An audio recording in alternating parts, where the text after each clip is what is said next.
cheese.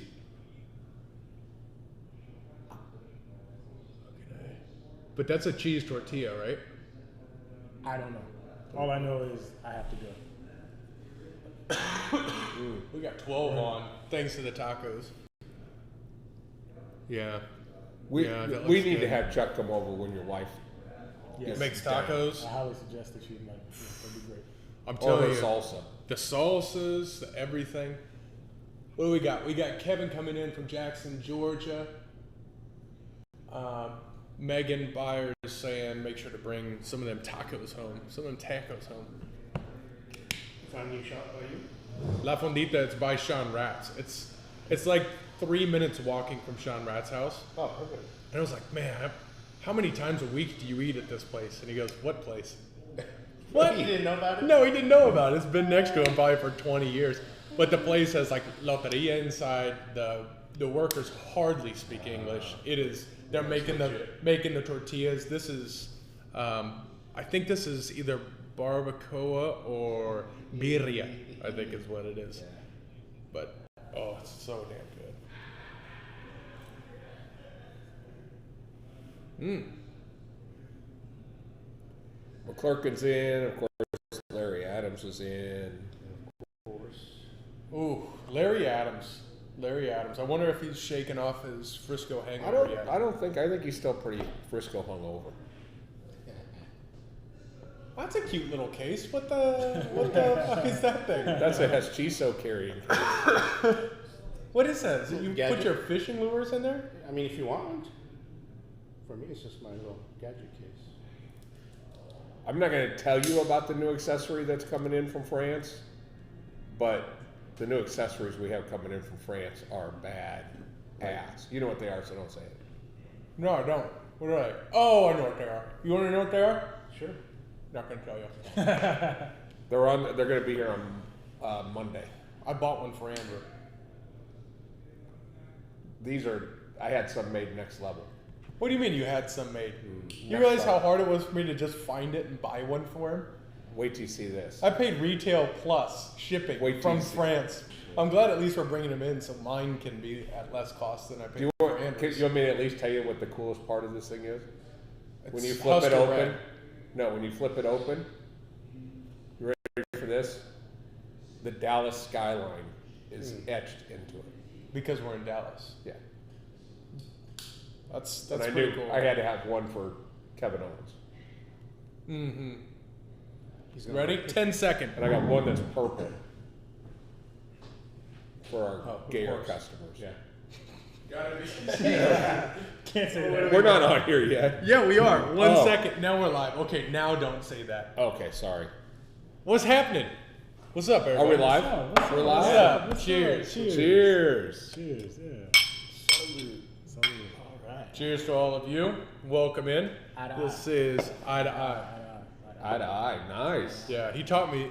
What is that? It's like an old Viking thing? Mafia thing. You don't know this story? No. I want to do that. Yeah, do this. Look at him. When he does it. Oh, does it have to be like Like this? De Niro. Or just look at each other? Look at each other in the eye and take a toast. Like that. I do it the pirate way. Scar. You don't know the backstory behind this. I didn't explain the backstory. You told me, but I can't remember. It's mafia shit. So, obviously family culture, specifically dinners are a big thing, right? Well, there's an old mafia fable, that when you take a toast, everybody looks eye to eye and wants to kill you. Oh, shit. Oh. Telltale sign. Hey, Pops, you want to cheers? Watch this. What?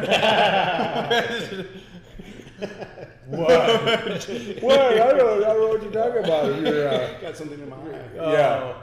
What's up, everybody? Hey, if you're watching this is Tuesday, it is formerly Cigars 101. This Yeah. is now Cigar Talk and also education if you ask questions, but predominantly Cigar Talk. If you ask questions, we will answer them.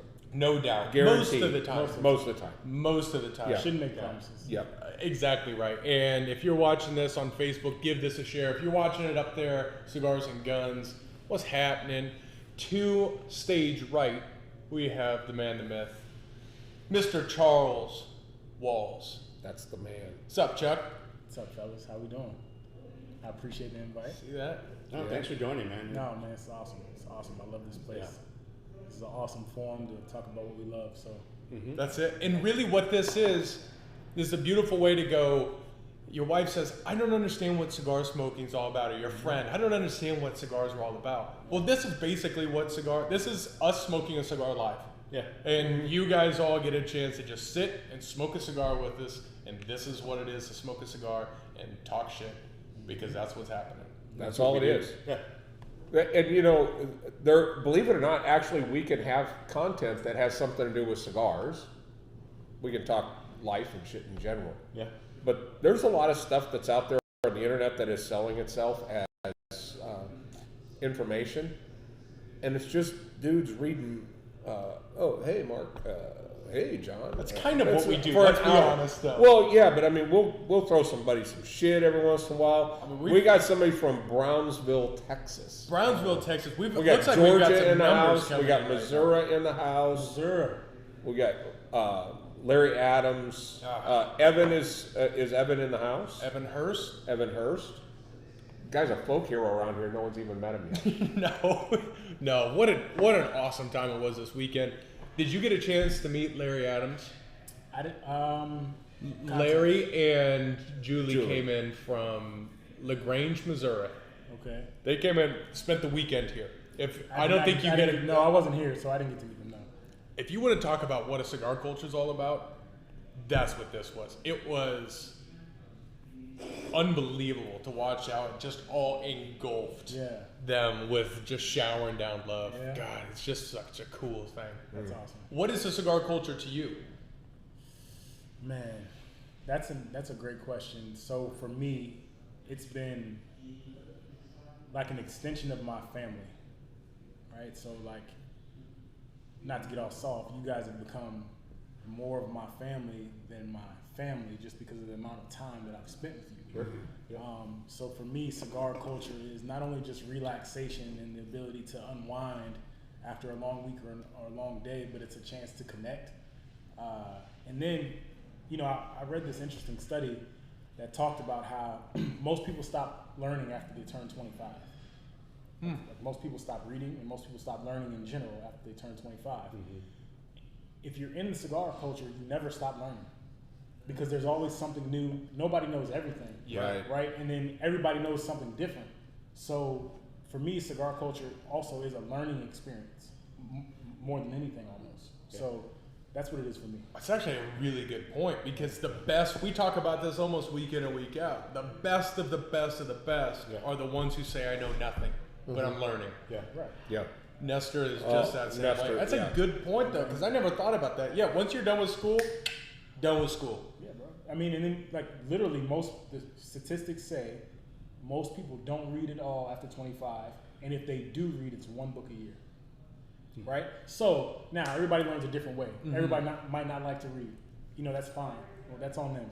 But another way to learn is to be around people who have knowledge and you seek it from them. Right? And I think Be open to it. Be open to it and let it be organic. And here, specifically at Industrial, everything that you guys have crafted has produced an organic effect. So nothing's forced, right? I feel like I've got a degree in cigars since I've been here. You know, like, but it wasn't forced. You know, I'm not showing up with a pen and pad every day. I'm not badgering you guys with questions, but it's like osmosis. I just soak it in, you know? So, yeah, man, that's what cigar culture is for me. You start seeing that too because we've got new family members in here, right? We've got new staff team who's building in and great guys, relatively new to cigars. Right. And you start seeing this. What you don't realize is how much you know when you're trying to teach somebody who doesn't have the same the same base. No question. You go, so the Envoy is different than the Brindille in this way and different than the Koshan. And I'm going, I just spent 7 minutes talking about 3 cigars. Right. How are you going to look at 15,000 cigars and go, oh, okay, yeah, I got this. Yeah. The coolest thing for me is, and you've caught this a couple of times, I'll be in the humidor and we'll have a guest in, a visit, somebody who doesn't really smoke regularly, and you can tell they're wandering around looking for something. And, you know, let's say if, you know, somebody on staff might be busy or something, and I'm like, hey man, you know, can I help? And it's like I know the humidor like the back of my hand. You know, like, and they can tell me, now I'm not an expert compared to you guys, but like I asked them what their palate is, you know, what kind of strength they want, and then I can point them in the right direction. I couldn't do that 3 years ago. No. You know what I mean? Like, Yeah. I couldn't do that. You point them to what you like, but it may not, you know. The coolest thing is though, I can point them to something that I don't smoke. You know, like there's certain things that I don't smoke, but if they say, oh, they like X, Y, and Z, oh, you might want to try this. It's not my favorite, but this is right up your alley. Yeah. You know, like that's awesome. I mean, that's a testament to you guys. And it's a great thing because we know that if you get fired from the Browns, then we've got a great business opportunity for you here, working the humidor. Yeah, let's not. And it's not. And if you come work for us, just understand it's not about the money. It's about the fun and never about the money. Yeah. Right. Let's say that it's never about the money. Yeah. So No, I think it's. You sent me a text. He won't say it, but Chuck heads the scouting for the Cleveland Browns and was in Cleveland because camp started this week. And you sent me a text and said, "This town needs some help." Man, it's such a. It is a. They need a lounge like Industrial up there, and they're trying. They're trying. It's one of those things like the heart is there, but it takes more than heart to execute. Mm-hmm. There's a know-how, there's experience, and I mean I'm telling you guys like there is fertile land up there. Yeah, not interested. Not interested. But we're spoiled, right? I mean, as you travel, like me, I'll go to different cigar lounges, and I've sat in many where this ashtray just builds up, and no one will come, and I'll have to get it myself and dump it out. Okay, are you ready? Yeah. So, all right. So I go to this lounge while I'm in camp. I walk in, probably about the same floor space as the public lounge, and not dirty, clean, whatever. I walk in the humidor. The humidor was probably about half the size of this room. Mm-hmm. And the gentleman, super nice guy who runs it, who owns it, and he asked me. He was trying to get a feel for if I knew cigars. So I think he got that feel pretty quick within the first 10 seconds. And immediately he jumps on his heels and he's like, well, forgive us, you know, the humidor is kind of empty right now. I lie to you guys not. The humidor probably had enough space for maybe, I'm going to say around 40 sticks, 40 or 50 sticks. They may have had 15 in. 15 different cigars? Yeah. And then, you know, I saw the Gurkha. You know, Oh. And then, so I ended up, what did I smoke? I forgot what I smoked. I grabbed 2 cigars, something light and something full. And when I sat down, the gentleman who was sitting next to me, who turned out to be a great guy, he's smoking a Fat Bottom Betty. Oh yeah.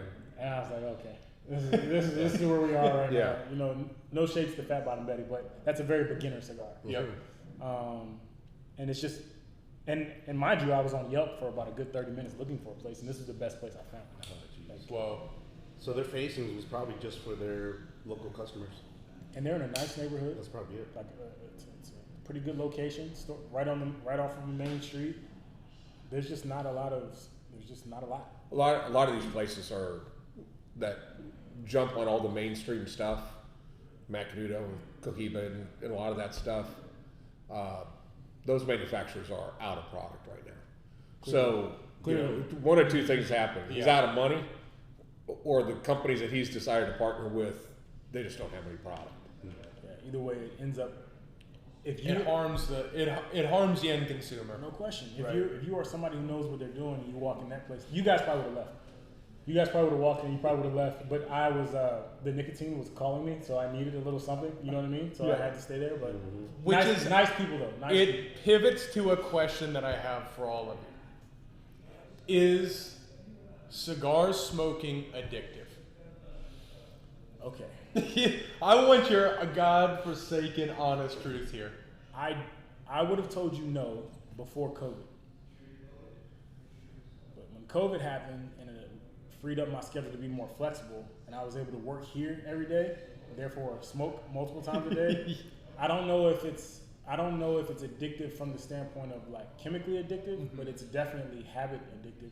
And it's definitely I love this addictive and I miss this addictive. Yeah. Now I can go like I went to the lounge once while I was in Cleveland. I was there all week. Mm-hmm. You know, I imagine if I was a cigarette smoker, I would have been going through withdrawal at that point. You know? Oh yeah. So, you know, I do have to throw that. I think that's the addiction is you want this experience, Right. And that's, I mean, as many cigars as I smoke during the day, I can go days, weeks, whatever, without smoking a cigarette or a cigar. But to not come up here, that's tough. It really is. I think you're right. I think there is an element where nicotine to me is a lot like coffee. It's like, can I get up? Can I go to work? Right. Can I not have a cup of coffee? Sure. Yeah. Do I want to? No. No. Right. Yeah. Do I get something out of a cup of coffee? Yeah. Now add the element, the human connection element, this right here. I think this is more addictive than Trump anything. card. That's the trump card for sure. And that is, to me, the real addiction is our, probably not only our desire, but our genuine need as humans to connect with other humans. Mm-hmm. So to that point, I have a very good friend of mine. He's like a brother of mine. We're in the same industry, and he lives in a state where marijuana is legal. So he's a regular smoker. And I remember we were on a trip for about a week and a half, and he didn't have any access to anything legal, and he's not dumb, so he's not gonna cross the line. But like around day 4, he started sweating at night. You're kidding me? Yeah, seriously. And he was like, I think I'm going through fucking withdrawal.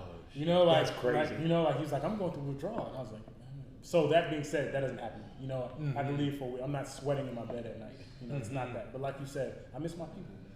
What do you think, Adrian? Yeah, same exact response. I'll give, I'm a cigar smoker and I can, same as you, go without having a cigar, but I miss the interactions and I'll miss the smell. But let's take Kathleen, for instance, who's a relatively new smoker. She can come in and sit in the lounge and not smoke, but she loves the smell. And again, she loves the camaraderie and just the people that are around. If you think about it, just as humans, when we're kids, I mean, all we wanted to do is get up in the morning and go play. So we go find our friends that we're going to play with, and we find somebody to play with. Particularly, I think men, as they go through school and then get careers and then have to raise a bushel of kids and all the other stuff. Yeah. You just I'm get a bushel. Yeah, you're at a bushel. So, but that goes away for a long period of time. Then when you're able to come back in and connect, whether you're 35 or 55, when you're able to come back in, it's like the old days of knocking on the neighbor's door, going, "Hey, can Johnny come up and play?" Camaraderie. This is the coming out. It's and the play. clubhouse. Camaraderie. It's the tree house. It's it is a camaraderie. There's 2 things that any professional athlete misses. 3 things once they're done playing. If they were bad with their money, they miss the money. 2, they miss the attention from the love, whether it's superficial or not. But 3, they miss the camaraderie in the locker room, that bond. The cigar culture provides that bond, that camaraderie that you get from like team sports. Well, let's build on that, because why is the team camaraderie there? Why is it valuable? Because fall camp isn't fun. Fall camp sucks. You have to wake up, you get your ass kicked, you're out in the heat. It's not fun, but you struggle with somebody. And in here, there's always somebody struggling, and people are there to struggle with each other. And I think the best teams we probably all served on were people that we fought with. Well, to that point, it's interesting you bring that up, because I'm curious as to why.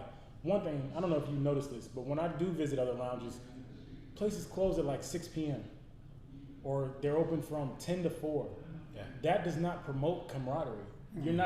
That's a place where you're going to pick up a stick and leave. Yep. Like the thing, about here, you guys stay open late.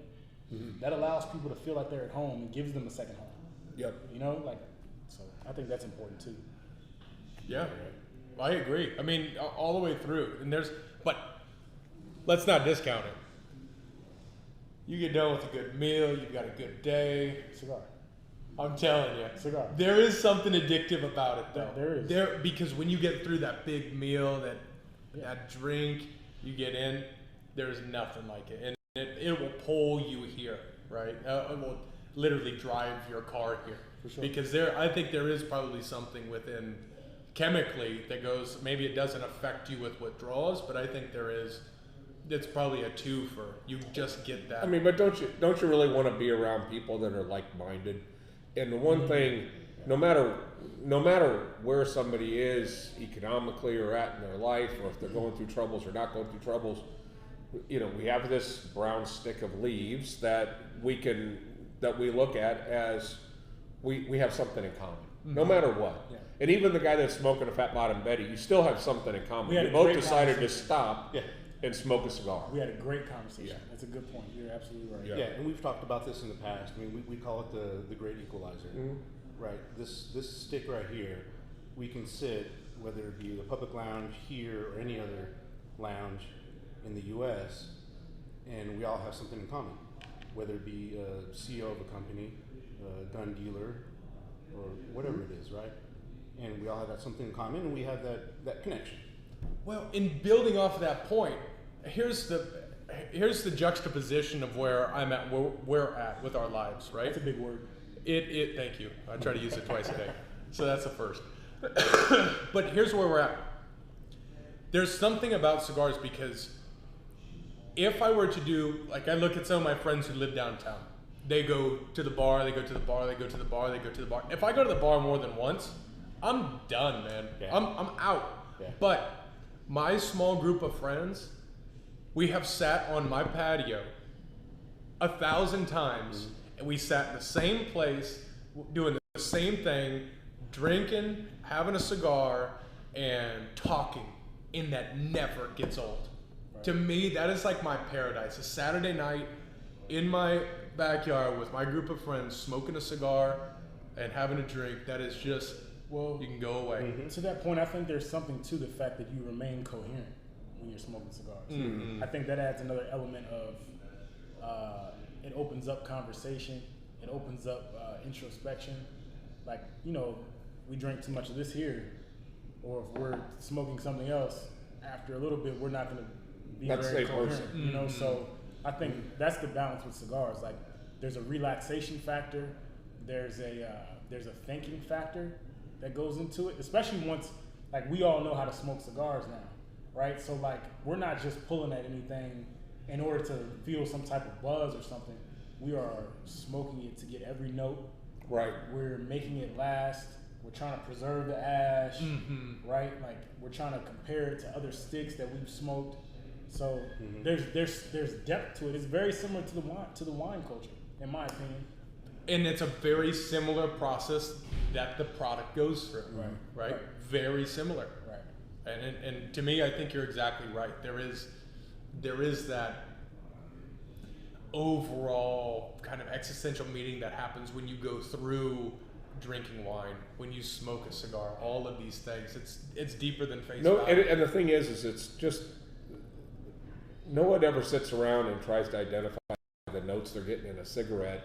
And go, let's all meet at the lounge and smoke cigarettes together, because what kind of tar? They're going for something different. Yeah. Here, this forces you to stop, sit down, and the thing that I like is, and I'll throw this out there, is for the most part, when you sit and smoke cigars with somebody, you're having cigars with the real person, not maybe the person that is on because they're a salesperson, or not the person that is in a different mindset when they're at work.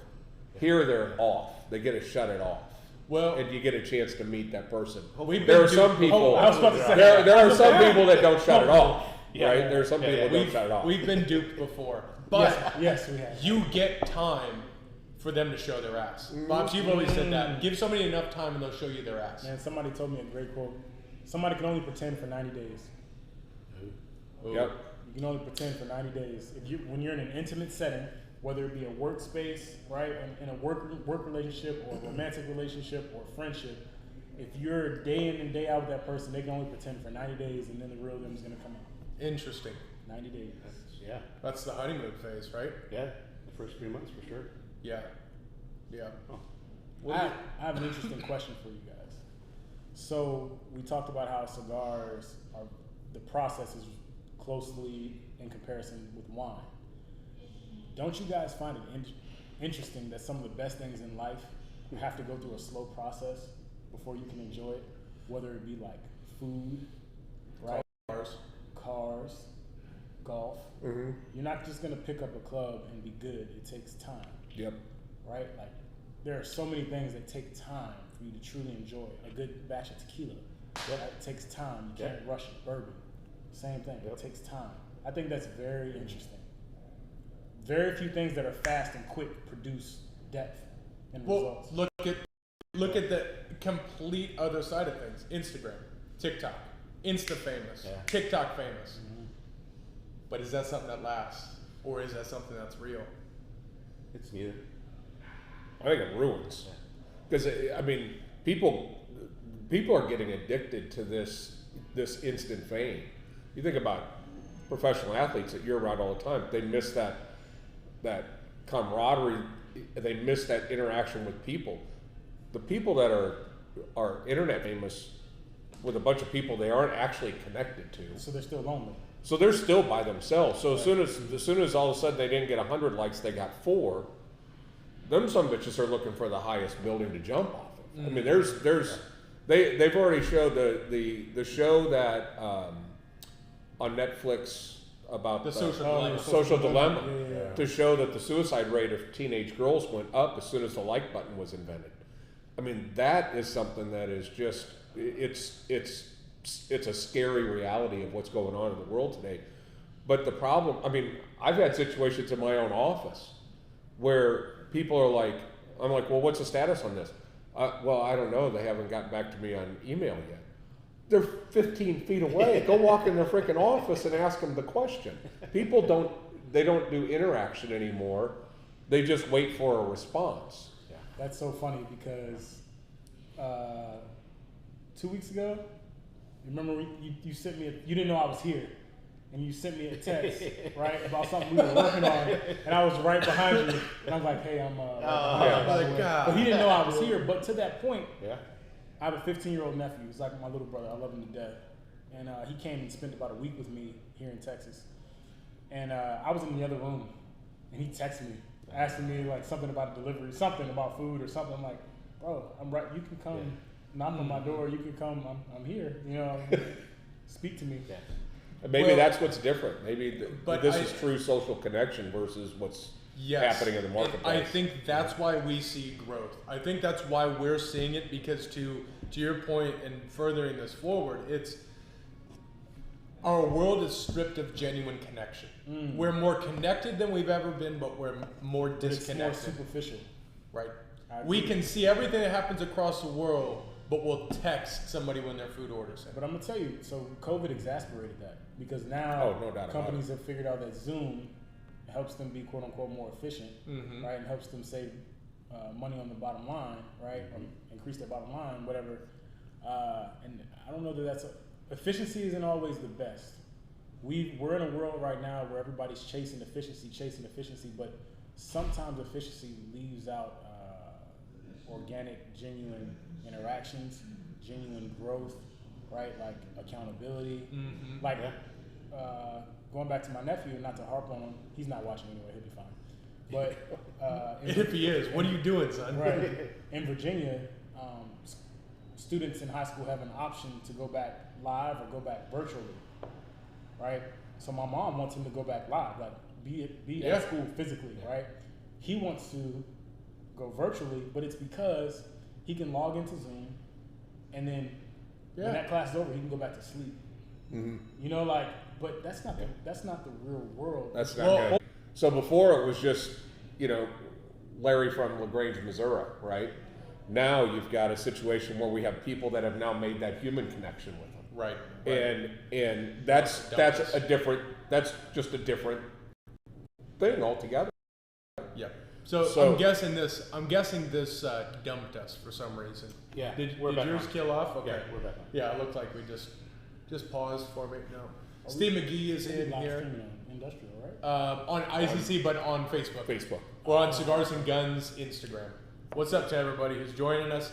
Hop back in. We had maybe some technical difficulties here, but you can jump back in. But I think as the internet's popped us off, one of the things. You know what? How weird is that? Maybe we just triggered some sort of algorithm that said we were talking bad about what the future is, and it just dumped us off. Or maybe it was because we were telling parents that they should have their kids smoke. No, that's not it. That's not it. No. I told somebody they should bomb the TSA, and that didn't get us kicked off. So That's aggressive. it was aggressive. It was in context, though. Okay. It makes sense. But it is that human connection for sure. Yeah. That gets made. Chuck, what was your entry into cigars? Great question. I got hurt as a redshirt sophomore in college, and I banged my knee up pretty bad, and I immediately started coaching for my scholarship. It was a very unique situation. It was awesome. It changed my life for the better. When I got to about my senior year in undergrad, which would have been my about third season coaching on the sideline,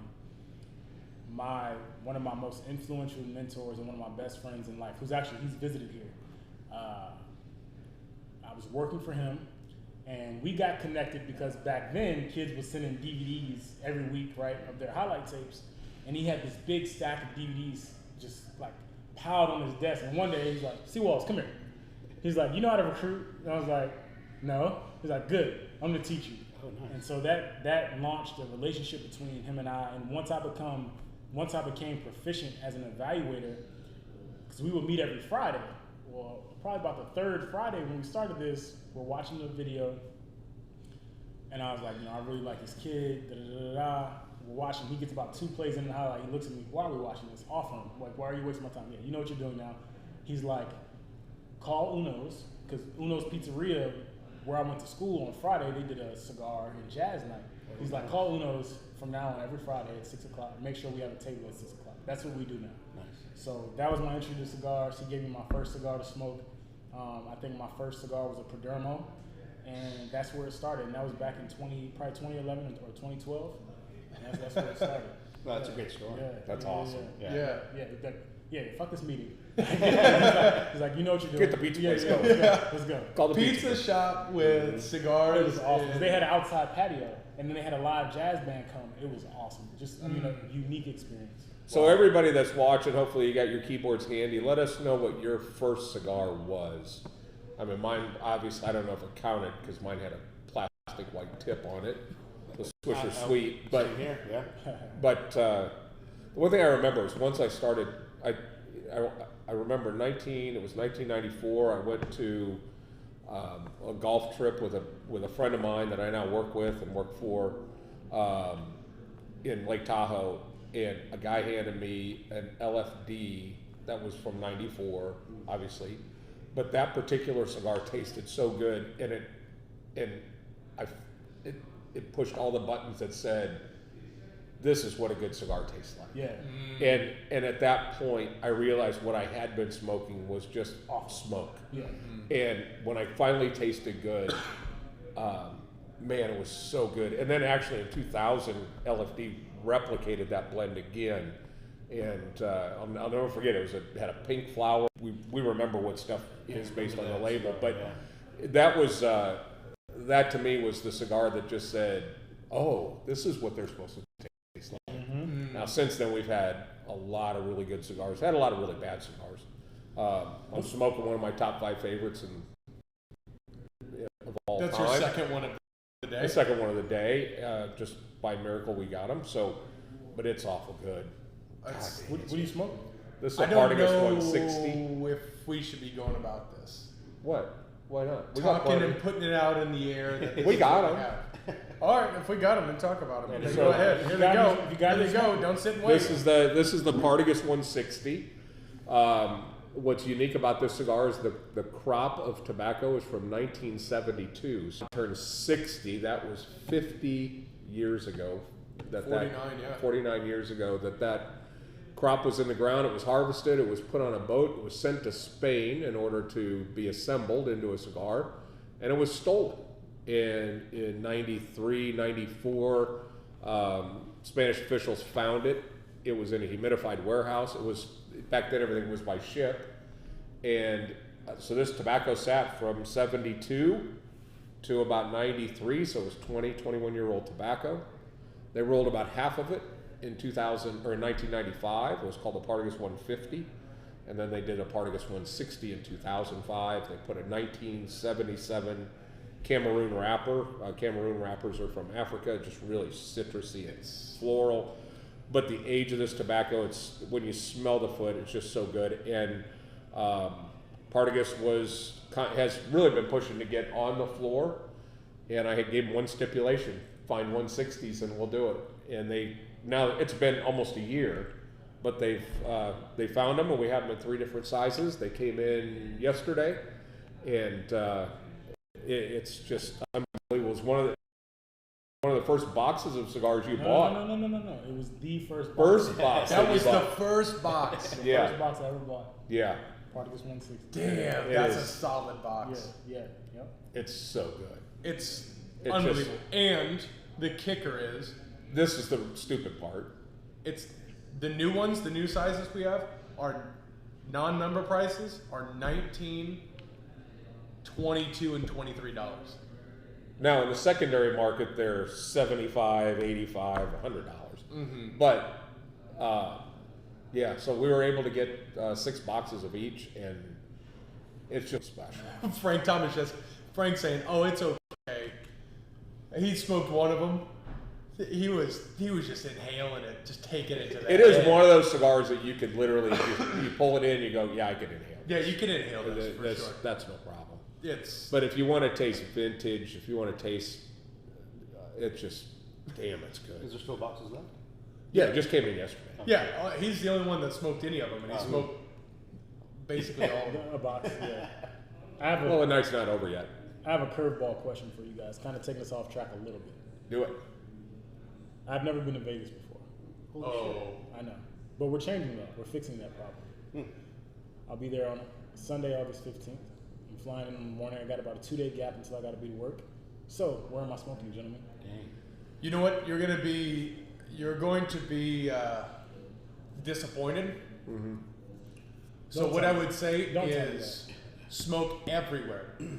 Don't smoke somewhere, smoke everywhere. Okay. Just have a cigar all the time Okay. in the casino, walking around, because it's better to people watch and walk and smoke than it Than is being to in go the to a lounge. lounge. Yeah. Otherwise, you could go to Casa Fuente, which you can do both. Yeah, Casa Fuente, which Casa is at the end Fuente's of in the- Venetian. Yeah. Yeah, it's Or in Caesar's Palace. That's worth going to. It's Now, worth going Now, I've to. heard I got to get there early. Like if you get there too late, I heard it's kind Nah. of, You'll is be that not fine. true? Nah, Okay. you'll be fine. Do you like mojitos? Oh yeah. They They're have the best that's- mojitos there. Now, That was cool. And last time we went out to Vegas, we were out there. Yeah, that's a place because it's right in the shops of Caesar.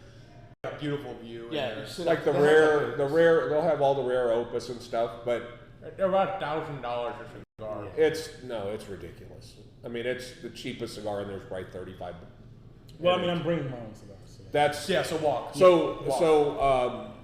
what we do when we go to the trade show, we typically will go to the Wynn, and there's a little bar right at the entrance, and you can sit in there and smoke. It's called the Parasol. It's called the Parasol, and you can sit in there and smoke and drink, and it's ideal people watching environment. Because So you get the 10s, but then you get the 1s.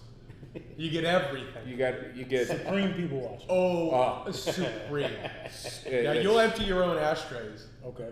As Busy was emptying our ashtrays, and he was all pissed off at her. and they were looking at him like an alien. Like, what Why are would you doing? Why would Stuffing you the ashtrays. empty that? That doesn't make no sense. But it is not a.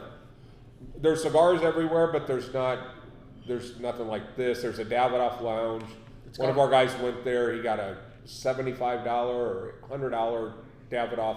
It started unraveling, so he took it up to the counter, and the guy's like, "I've got one more I'll sell you, but I'm almost out of them." And he's like, "No, but it's like looked like ribbon." No, the unraveling." outdoor one, that's gone. No, it's still there. It's a pizza place. No, the one at the Fashion Mall. Yeah, Yeah. we walked past there. It's got It's not pizza- in there anymore? No, it has like fresh pizza in the windows. It's gone. Maybe there's Huh. some fresh pizza now. Maybe there's pizza and jabs. I mean, that would work well. Hey, it's It was proven. it was a cool spot. I mean, I wouldn't want to sit outside in No. Vegas in August. No, it's when we were just there 3 weeks ago. It was 117, and when you're walking on the black asphalt, it's about Oh 127. yeah. Yeah, so just pick a spot. Yeah, pick a a spot. spot That during the day. Parasol's When the good. sun's out, Parasol's pick a good. spot. Speaking of which, one thing you talked about at the beginning when you talked about how camp sucks, nobody ever talks about how one, especially like on artificial turf, your feet burn, and then it stinks. When it's hot, the rubber, it stinks. There's a distinct smell. It stinks. So we had to. There was one day in fall camp in Nebraska that was so hot that the trainers made us stretch inside because we would burn our skin if we were on the turf. We had to go inside to stretch. I believe it. It was, I believe it. no, but there is that. Absorbing the heat? Well, it's got tire in it. It got tire. yeah. Yeah, so it just heats up. It's Like your feet legitimately like burn on the bottom. And I played O-line, so we like all of our cleats always had to be in the ground for balance. At the end of the day, you got blisters on you. It's awful. That's So what I run it. Yeah. So we're on the verge of football season starting, so I'm going to kick this off onto another angle. But you've been around and analyzed so many players over the years. Yeah. Because you were a scout for the Packers first, and then you just went to the Browns. A couple of years now, right? Yep, this is my second year. Second year, and you were what 9 years at the 8 years at the Packers. So you're around Aaron Rodgers, you're around all these guys, right? And then is there anybody you've ever been starstruck seeing? Because a lot of the people here, I mean, just the thought that some former NFL guy that maybe or maybe didn't have a football card, all of a sudden they show up and it's like they're walking on water. Is there ever been a time where you show up and you're just like, holy shit, that's holy. Okay, so that's a great question. I will tell you this: the first time I ever went out to practice with the Packers, I was an intern, summer intern, and there's Aaron Rodgers. Well, he actually ended up breaking the ice because Aaron's gonna let you know he's Aaron. And the way he let me know he was Aaron was he saw me, gave me a nod, and he threw me a ball. And I mean, he threw me the ball. Like, he flicked it and and I caught it though. I caught it. And tossed it back to him and like gave him a nod. Like, it was like a respect thing. He probably wouldn't even remember that, but that was kind of like, so I didn't get starstruck over him. And then that kind of broke the ice for me, period. Like, I've never been starstruck by a player that was on my team or when I did a game advance, that hasn't happened. But where I was starstruck is the first time I saw John Elway. He's the GM for Denver. And I saw him at an all-star game in LA in the parking lot. He pulls up in his Porsche. He's got this black Gucci coat on, black Gucci frames. And I was like, that's John Elway. Like, that was my... Because that's when we were kids. Yeah. That was like... So when you saw him play when you were into football when you were a kid, those are the ones that matter. But a lot of these guys now that were just a dude when you watched him in college and may or may not have watched film on him and said, let's pass or let's take him. Those guys now, they sign gazillion-dollar contracts. You knew them when they were begging to get attention. Yeah. And so those guys, it probably doesn't register, but... And now my perspective is more so like, I'm, almost a decade in, and now I see it. I see the business differently now. We are all there to produce a product for the fan. So, guys, they're way more important than me. They make way more money than me. Fans show up for them, but we're all in it for the same really purpose. Yeah. But like the guys, like you said, who I watched as a kid, that's a different perspective. Yeah. I was in awe of them in a different way. One of the coolest. Because you were interested in the product. Yes. Not making the product, you were interested in the product. So I would consider myself blessed because one of the coolest experiences I had was at the Combine, the NFL Combine, maybe 2 or 3 years ago. My role was to be on the field at the Combine with a specific position. That particular year was quarterbacks, the throwing quarterbacks. And Torrey Holt was on the field. Now, if Torrey ever hears this, I hope he does. He's probably watching. Yeah. Him and John Elway. John, we call him John. What's up, John? Torrey Holt should be an NFL head coach. There's no question about it. I was able to talk to him we were just sitting there watching receivers run routes and catch the ball. Torrey Holt from the Rams? Yes. Okay. His football acumen is unlike any I've ever been around. He is legitimately a great teacher. He's a great football mind, and he's super personable. Like, here I am, an NFL scout. At that time, I was maybe 7 years in. He's a Hall of Famer. and he was talking to me just like I caught balls with him, you know, in the Super Bowl. Like he was awesome. So those experiences are what I cherish for sure. Yeah. So you've had those this is happening moments. Yeah. Mine ties into the cigar world. Sitting in Cuba, and I'm at a seminar with probably one of the world's most renowned rollers, and I have a bib on, or not necessarily a bib, but anyway, Just an apron. An apron, and I had this cluster of Cuban tobacco, and I had this board and a Chivetta, and I had the earpiece on, like you're at an international, you know, like a G13. Yeah, summit. you're like at a G13 summit, right? You have this on so that somebody's speaking English on what he's doing, and he's showing us how to roll a cigar. And I was with Oliver, and I'm like, this is happening right now. I mean, it was just I'm here. I'm in Cuba, and I'm rolling a cigar with this guy's teaching me how to do it, and mine didn't look anything like his. Do you have yours? Did you bring yours back? Oh, I smoked it. No, hell yeah, I smoked. Actually, Oliver and I both smoked our cigars, and we shot a evaluation video of that, and it was pretty classic. I remember that. Yeah, it was pretty classic. I remember that. Yeah, that was a terrible cigar. You did a bad job. Well, we didn't have a press. I mean, we didn't have presses to stick them in. So once I watched when we had the roller here from the night at the factory, I thought, well, shit, I can do that. I mean, I did that already. And then he puts it in the press, and it all looks like pretty when it's all done. So, but what was crazy was the guy that was on stage was making them, rolling them by hand, and they looked like they were in a press. That was impressive. Wow. That was really impressive. Why is it that as esteemed as this cigar industry is, and the history, I mean the rich history behind cigars, right? And you know, there's so many smokers in the world, and there's so many companies, and so many, like a good handful of good ones. How come there's never been like a movie about cigar? Like, how come there's never been like a biopic about somebody major? I think it's a pop culture thing. Okay. And I think it's the culture, the general culture we're in. Because think of any single character who's smoking a cigar. Is it ever the hero? Yeah. Right? It is, I mean, maybe you have a John Wayne here or there, you know, maybe there's, you know, Churchill did pretty good. Yeah, but if you really look at it from a pop culture standpoint, my question to it is, why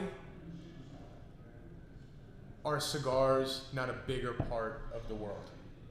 And maybe I should frame that differently.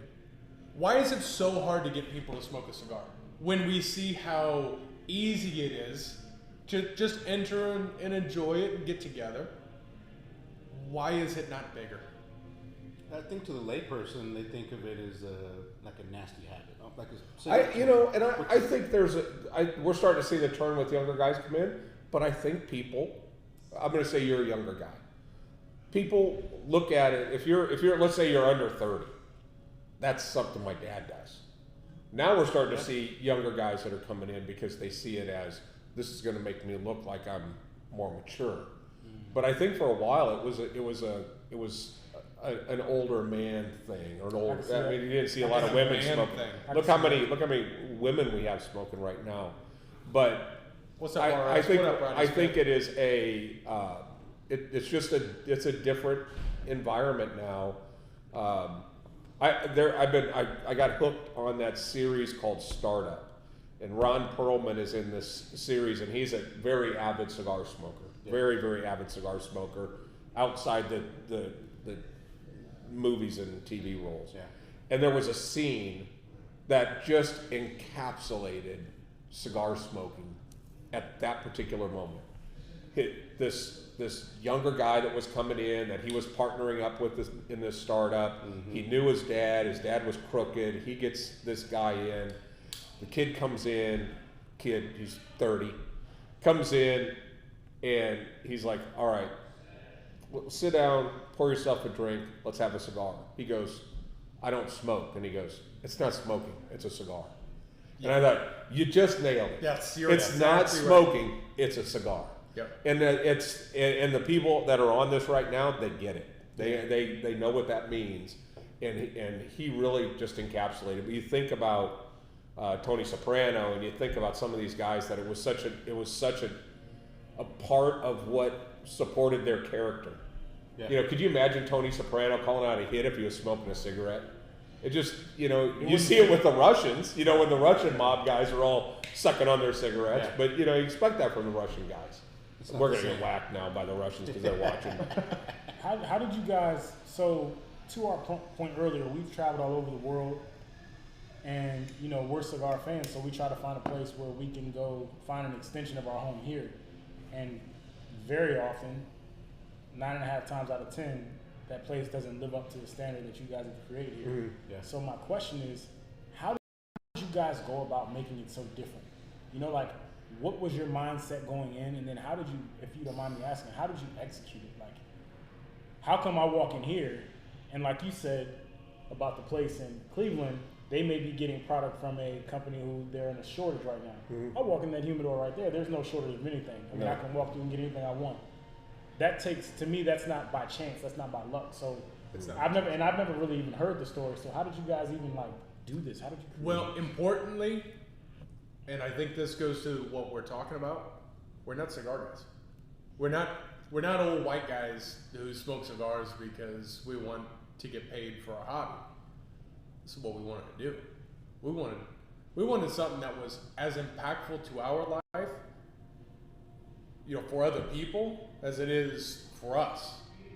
You know what I mean? And cutting corners is not an option. I think, you know, when Andrew was traveling a lot for golf and Nathan was traveling a lot for track, we would go to cigar lounges once we had kind of decided this is what we wanted to do. And we would travel around the country, particularly with Andrew, we would travel all over the country when he was doing his long drive stuff. And we'd go to cigar lounges. And we were basically making a list of the to-don'ts, not the to-dos, because very few did a lot of things right. But we went to a nice place in Kansas City one time. Filthy. It was just like an inch of dust on glass, and it was just filthy. So you start kind of assembling what the place should be.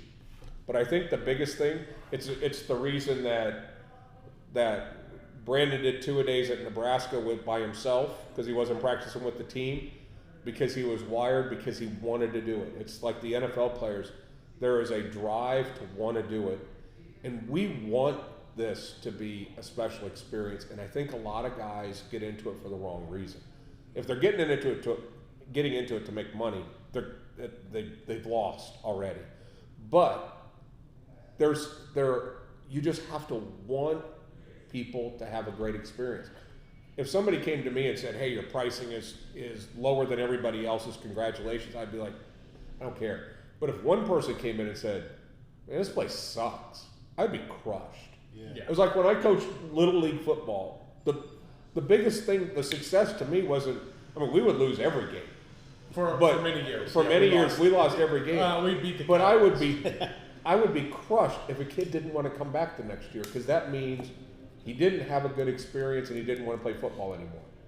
So I want people to want to have a cigar tomorrow. And the way that happens is they make the connections that we've talked about already. And my biggest stress right now, as we continue to grow and we get ready for the next phase, is how do we successfully take, right now it's easy, right? It's easy to, no, but it is.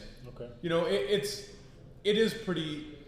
Is the it work easier is to hard. analyze a player today than it was when you were a first year? Absolutely. Well, right. So it's not easy, but we understand the workload. So it's easier to accept the workload and then just do it. But it's easy to give a shit and make it easy to shake everyone's hand when you walk in the building. And to build the community, we know how to do that. Effort. And it's our challenge now, personally, it's my challenge as from the brand experience standpoint, is how do we relay that? And how do we get that to a point where we can bring in people who know nothing about who we are, educate them about it, get them to understand the why, and get them to be able to outwardly portray what it is to be ICC. And that's where my daily struggle in my life is how big can this become while retaining who we are?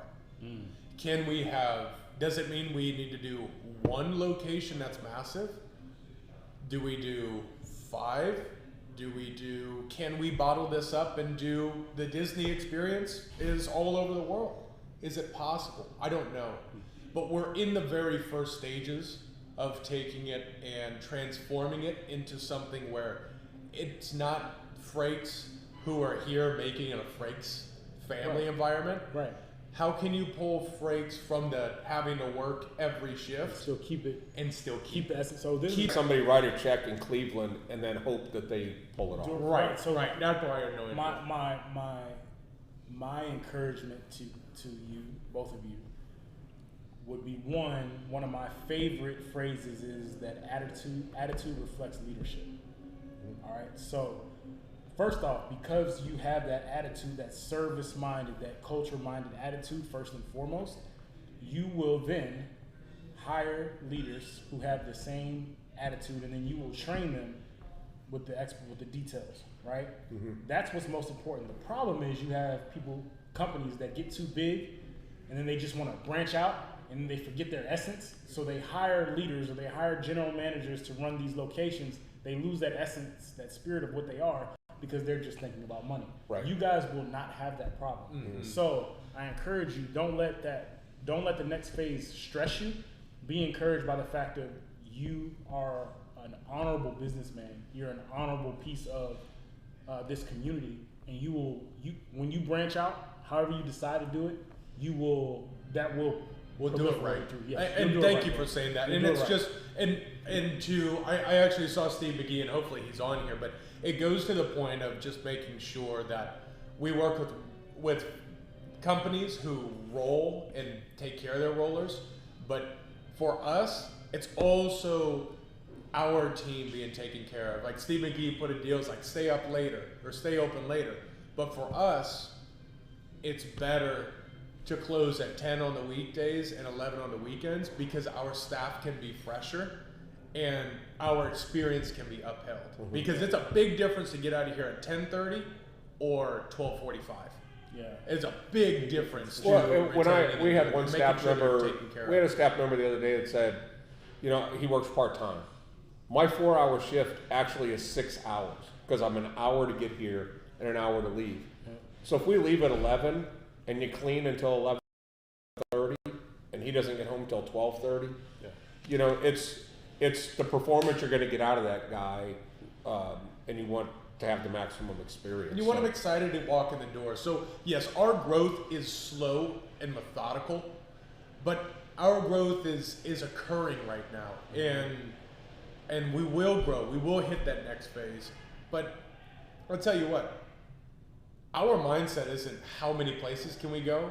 Our mindset is enjoying. I just had this conversation. He said, "How are you doing?" I'm fortunate to have lived enough life at this point where I understand what nostalgia feels like when you make it. Yeah. And right now I'm making nostalgia.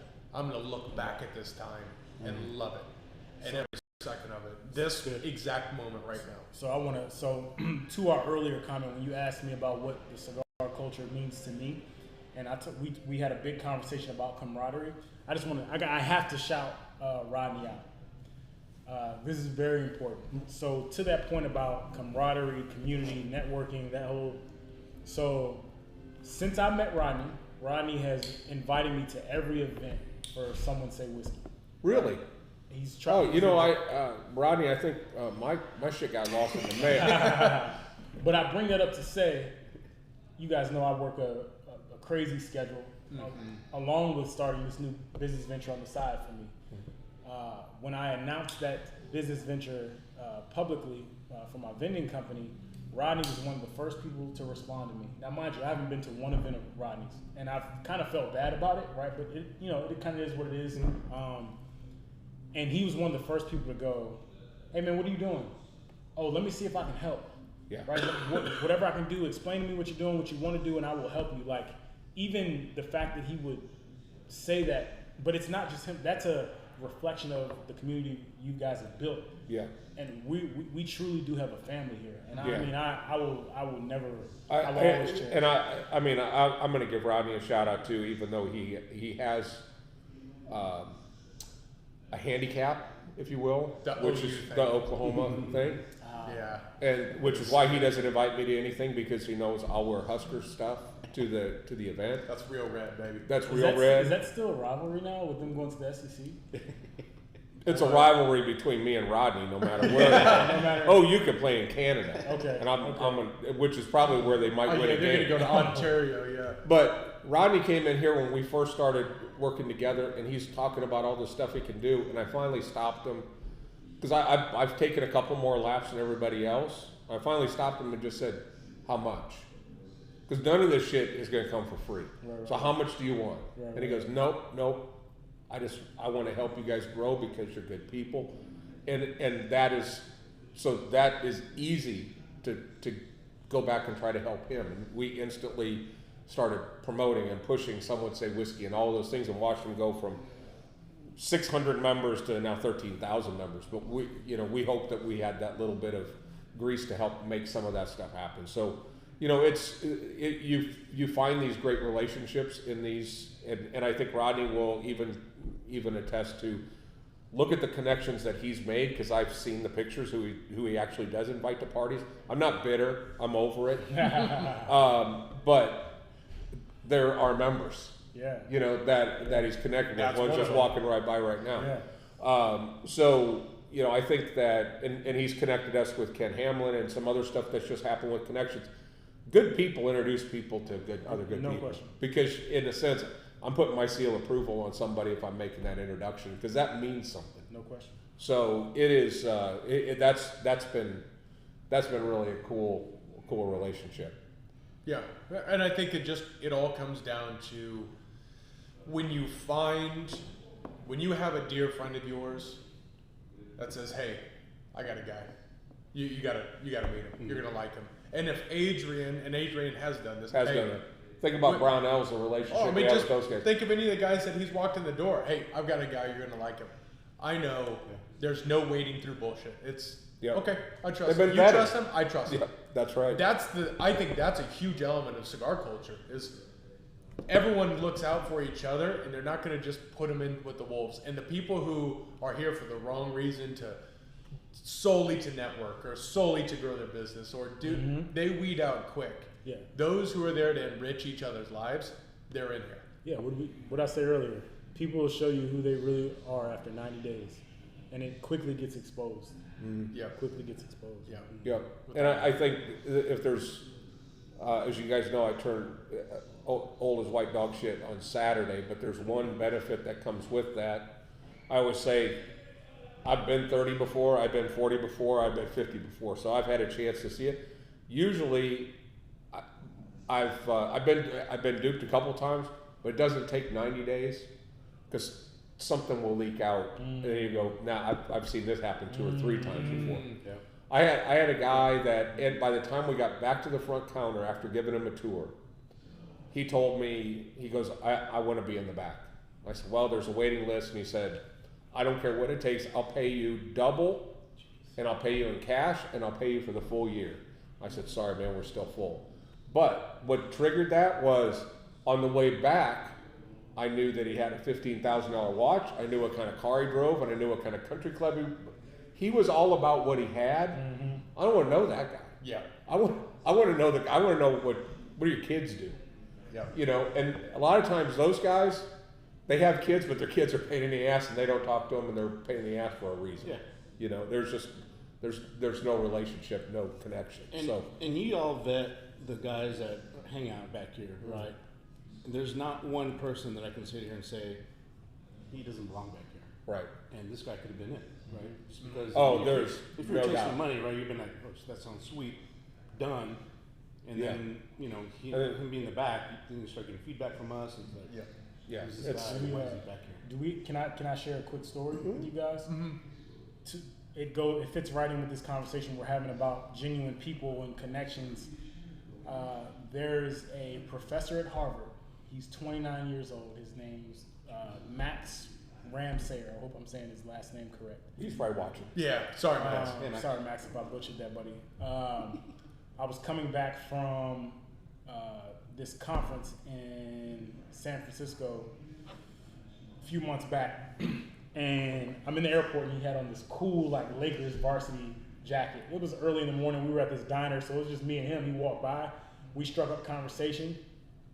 Turns out, and obviously I didn't know he was a Harvard professor when I saw him, right? 29 years old. 29 years old. He looks 29 years old. Great energy. Just one of the nicest people I've ever met on the hoof.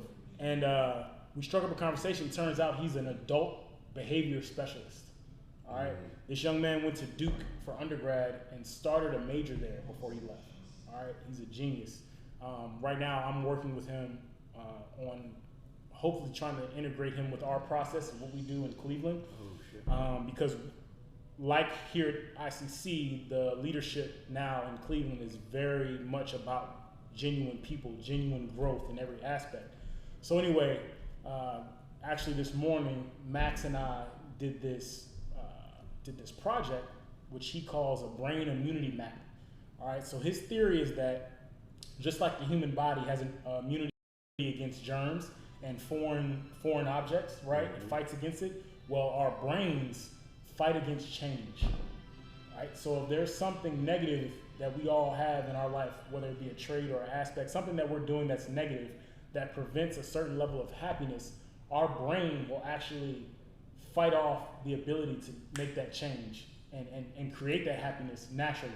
So he has an exercise where he takes you through this map. You identify something that's bothering you or something that you feel will make you happier, and then you go through it unlocks your fears, the obstacles of change. This exercise probably took about an hour and a half, and I'll tell you guys, like, it was amazing. Like, but That sounds so cool. it's awesome, and you know, one day I'll take you guys through it if you're interested. But I say that to say, to back up your point, genuine people attract genuine people, and genuine people introduce genuine people to other genuine people. So just by that interaction of him having a Lakers coat on, and I just noticed how cool it was, we connected, and hopefully, you know, you never know what that relationship will end up being, but I can stand on this table right now and tell you, like, I will be working with Max in the future. That's so cool. You know? Yeah, for sure. So with that, smoke cigars. Get your kids to smoke cigars, Right. and then look for kids in airports with Lakers. With cool Lakers. sports. Just don't automatically blow off 29-year-olds because they might be a professor at Harvard. That's a real thing. That's Yeah. real. That's Yeah. real. Yeah. Well, thank you everyone who took the time to sit and smoke a cigar with us. Thank you, Chuck. Oh, thank you Yeah, guys. thanks for hanging out. Thank you guys. No, It's awesome. It was a privilege. And Good stuff.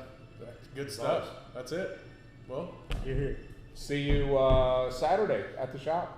his 60th birthday, Saturday Yeah. at the shop. Come up to the shop. Made for it. Yeah. Survived. That's it. So we will see you